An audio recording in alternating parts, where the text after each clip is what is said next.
Hi friend, ఒక మనిషి జీవితం ఎలా ఉంటుందో ఒక చిన్న ఎగ్జాంపుల్ చెప్తాను, వినండి. ఈ కట్టె చూడండి, చెదులు పట్టి ఎలా రాలుతుందో. ఇదో ఈ గొడేలతో కొడితే పురుగులు తింటాయి కదా. ఈ యొక్క జీవం అనుకోండి, ఈ కట్టె, ఈ జీవము శరీరం ఏమవుతుంది, రాలిపోతుంది. అంటే పురుగు తినుడాన ఈ శరీరము పిప్పి అయిపోతుంది. ఈ రోజున మనిషి జీవితం కూడా ఇంతే. ఈ రోజున స్టైల్ అనుకొని నువ్వు పొగాకు తింటున్నావేమో, స్టైల్ అనుకొని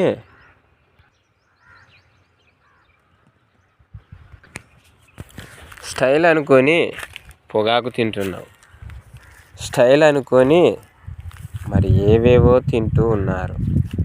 సారాయి తాగుతున్నారు, గుట్కాలు తింటున్నారు, కైనీళ్ళు తింటున్నారు. ప్రతి ఒక్క వ్యసనాన్ని తింటూ మీ జీవితాలను మీరు నాశనం చేసుకుంటున్నారు. మరి మనిషి జీవితం దేవుడు సృష్టించిన విలువైన శరీరం. ఆ శరీరాన్ని మీరు ఏం చేస్తున్నారు అంటే పాడు చేస్తున్నారు అని దేవుడు వాక్యాల ద్వారా చెప్తున్నాడు. ఈ కట్టె లాంటి శరీరాన్ని పోలి మనము నశించిపోకుండా జీవాత్మ కలిగి జీవించాలి అని దేవుడు చెప్తున్నాడు. ఈ రోజుల స్టైల్ అనుకొని మీరు తిక్క ప్రయాణాలు చేస్తే మీ జీవితాలే వ్యర్థమవుతాయి. ప్రతి ఒక్కరు ఆలోచన చేసుకొని మనం ఎందుకు పుట్టినాము, మరి దేవుడు ఉన్నాడా లేడా, దేవుని ప్రణాళిక ఏమిటి, ఒక మనిషి ఈ భూమి మీద పుట్టేటప్పుడు ఈ భూమి మీద ఏమేమి ఉంటాయో తెలుసుకోవచ్చు. కానీ మరణించిన తర్వాత మరి ఏమేమి ఉంటాయో కూడా అవి కూడా తెలుస్తుంది.